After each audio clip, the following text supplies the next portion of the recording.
Hello and welcome to my channel.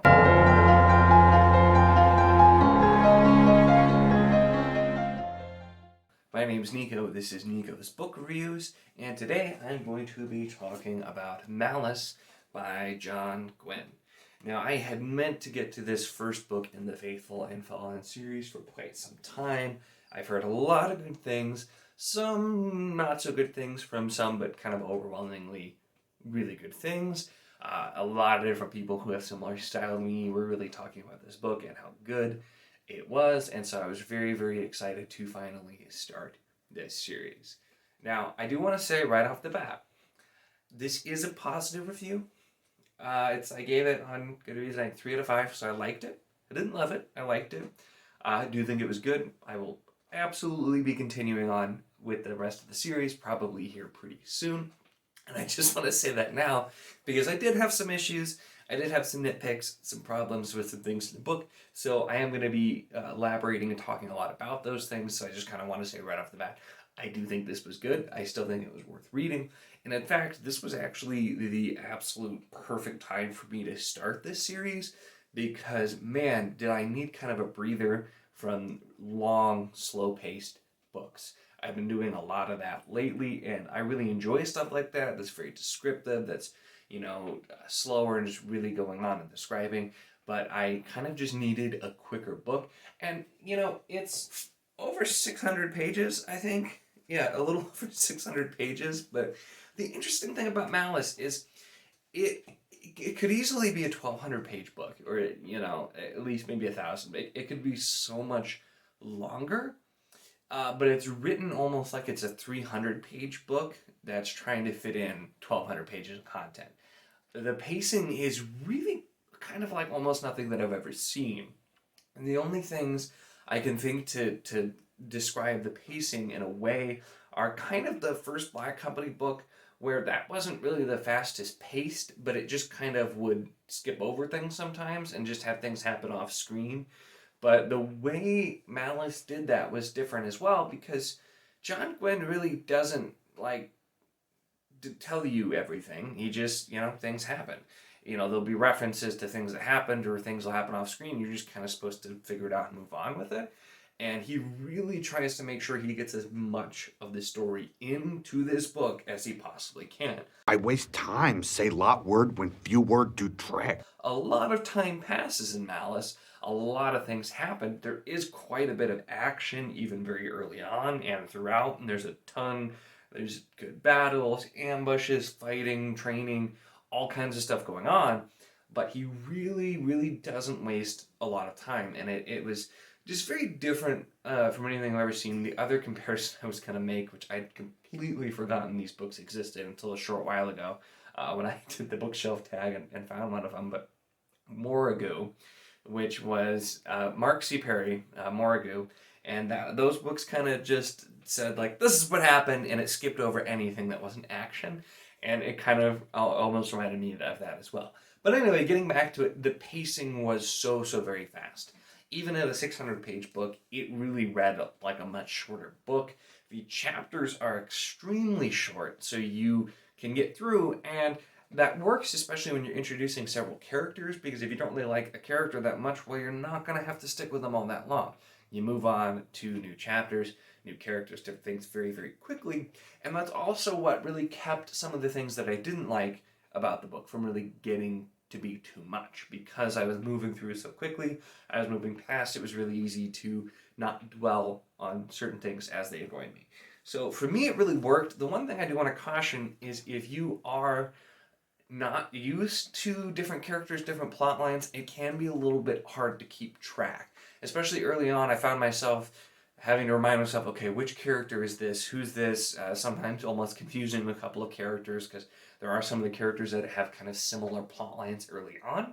So it can be a little bit to keep track of, and that's also where we get into one of the pieces where the characters, their actions and their personality we explore a lot, but the characters are never really described.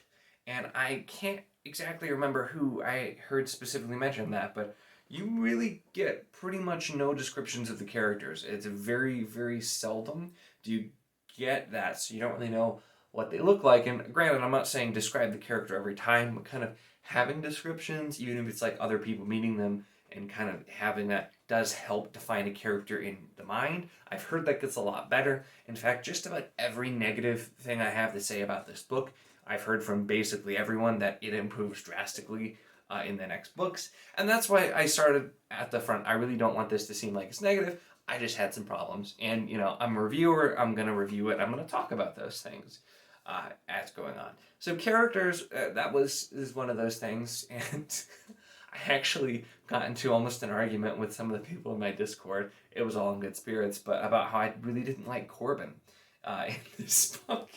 And I'll get more into that a little bit later in my mini rant in the spoiler section, but we follow some different characters, and Corbin kind of follows that standard, he's not a farm boy, but standard, young boy coming of age, that kind of storyline, and just almost his entire storyline front to back was just very tropey, very familiar, and some of the other characters I thought clicked a little bit better because they went less down that way as well. We kind of went through, there were several different characters, the main ones being Corbin, who I just mentioned. There was Veradas, who is kind of coming from, he's like the extra child of one of the other kings. There's a lot of kings in the Vanished Lands, and he's kind of trying to prove himself and ends up becoming very close with Nether, who is prince of another kingdom.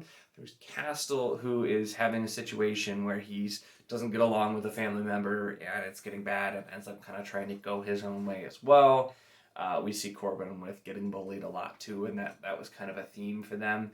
And so those are some of the main characters that we're really looking at. And we look at some other characters throughout as well, but that was kind of the big chunk of the characters looking at, and it kind of switched off. Occasionally we'd look at different people as well.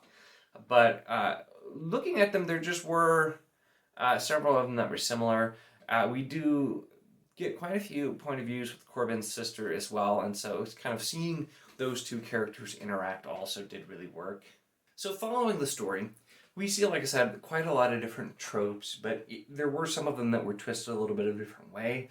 It wasn't really the overall story necessarily that was super tropey, even though kind of the base plot, we have the Banished Land, kind of pulls a little bit from some different mythologies, and humans essentially came from a different land to these Banished Lands during the God War, and they ended up fighting for domination of the land over giants. So there's giants, there's some different creatures as well that exist that we get to explore a bit, and essentially the main plot is the God War is coming again. The kind of evil side under Azeroth is trying to essentially take over the world and destroy humanity. And we do get to see some villains with Evnus, and I can't really say who else, but there's definitely another character who looks like they're being built up to be a villain pretty hard later on, but I don't want to get there with a spoiler. But so we kind of see that, and it was interesting, and there was quite a lot of action to keep going throughout. So I didn't mind terribly all of the tropes. I've tried to get better about judging a first book and having too many tropes. Case in point, I have judged books a little bit too hard in the past for having too many tropes in the first book, and I do realize, and I've heard this case here, that authors often like to kind of build from those tropes and then work on subverting them later. I've read a lot of fantasy, and I've been reading fantasy for a long time, so when I just see like trope A, trope B, trope C, trope D, it just kind of pulls me out, and it starts to just make the story less enjoyable for me. You can definitely use tropes very well. I just like more kind of original ideas, and so that did kind of early on. I'm like, oh, there's a lot. It got a lot better in the middle, and then we kind of wrapped back around to some tropes at the end. But I have heard once again that in book 2, these things all get quite a lot better, and so I'm trying to just not be too harsh on it, because I do think that's a very likely case, that there will be a lot of improvement, and the story will start branching in different ways at that point. So really, kind of up to this point, to summarize, Malice, extremely fast-paced, really, really good when you just kind of need to get through a book, especially if you're reading a lot more dense or like very thickly worded prose type books. Very enjoyable there. Had a ton of action, not too many viewpoints, but kind of all building up, and definitely felt like it was a building block book. It is a 4-book series. There is still, of course, much more to come, and that's kind of the big things right off the bat. I do want to talk some spoilers because some other comments I have I definitely can't get into without talking spoilers. So at this point, if you have not read the book, I will have a link in the description down below that you can click on to skip past the spoiler section. I always do kind of a wrap up at the end, so I'll link over to that spot. So, with that, let's talk some spoilers. And the first thing, since I mentioned it, that I'll do is my little mini rant on Corbin. And like I said, we were chatting about this in my Discord, which also linked to the Discord is in the description as well. We were talking about it, and I definitely was in the minority, but Corbin was the biggest character who had the kind of the most tropey plotline, and so I really struggled to care about him as a character. And my complaints were with him, and I will say, because as I talked about this, I get he's younger, and that he's a kid. But you have the end, and I had already had some kind of issues with his plotline, just kind of the classic, bullied kid who's, going to end up being better than the bullies and everything, and so many of the different pieces. Has his wolfhound that he saves, and of course something happens, and he has to get rid of the wolfhound, and you have that, classic, like, I don't want you, go away moment, which I know is not originally from Pokemon, but always makes me think of Pikachu. The original Pokemon season.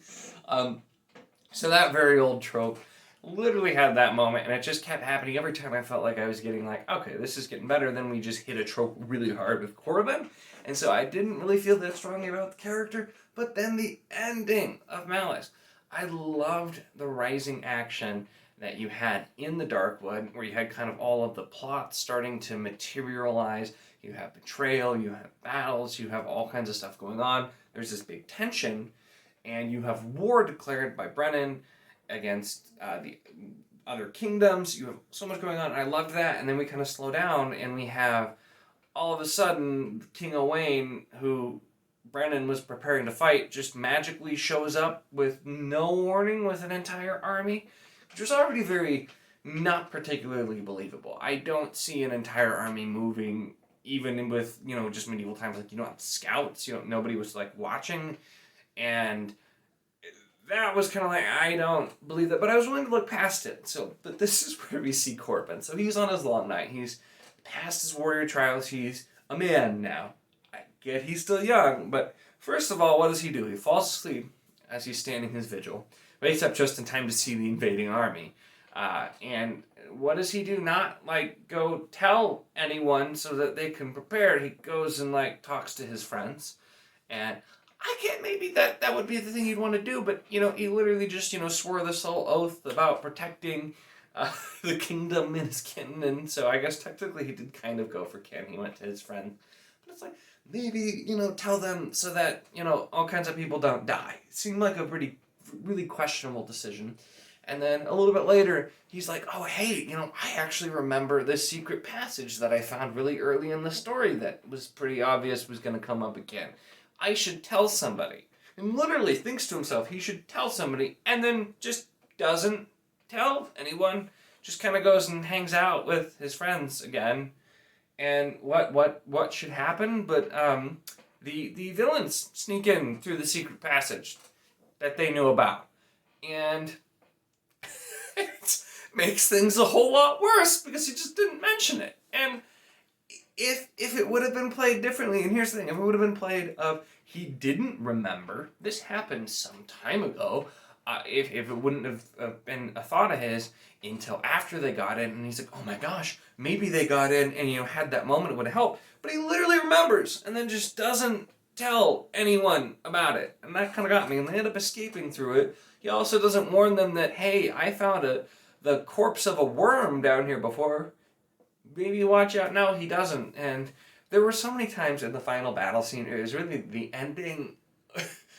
the ending soured me a bit more. I really enjoyed the book. Like I said, I had some more nitpicks, but the ending, there were also just these kind of cheesy scenes where we saw, not only just with him, we saw it also with Castle, who his kind of rival came out to betray him at the last second. That actually did kind of make sense. But you had Corbin's bully Rafe come out and try and kill him and his dad, during a battle, which, like, they definitely weren't important enough to have been traitors, and that was not implied at all. They're just like, it's chaos, we're gonna try and kill you instead of trying to, like, protect, like, the king and all of these other people. And it just kind of seemed forced so that we'd have that confrontation.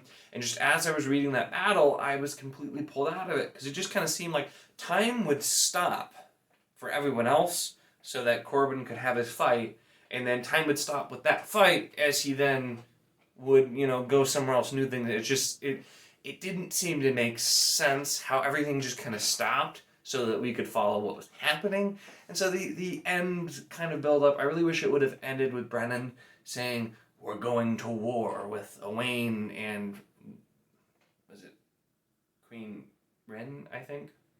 I'm drawing a blank on the name now. I might just be thinking Ren from Poppy War, because that's what I'm reading right now. But I think it was Queen Ren, too.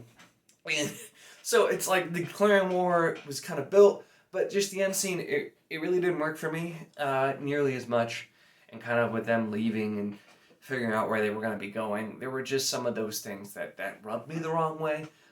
Like I said, this was overall very enjoyable, though. And so that's kind of my rant on the endings, just the things I didn't like. It's just, decisions were very questionable, but more than that, kind of the battle scene there was one of the only ones that I didn't think was done very well. The action was pretty well executed throughout, and then this scene didn't seem to make a whole lot of sense. A couple of other non-spoiler nitpicks are, there were several times where characters were walking, and then you had and then a spear hit him through the chest, or then the arrows started to fly, just several really, really similarly worded ambush scenes. And that I kind of just attribute to John Gwynne being a new author. There were definitely early on, too, some new authorisms, things, just phrases, ways of writing things where you can tell it's a new author, where they kind of explain something that ideally you wouldn't explain, or you can tell there's a conversation or situation happening because it needs to happen at this point. There was the new authorism that was the worst for me was there was a line about this group of people who their job is to patrol woods and protect people against giants. And there was a sentence that said they'd never caught a giant alive before. And I know that's such a tiny thing, but it's those little things that kind of take me out of the story for a minute, because I'm like, really? They'd never caught one alive before?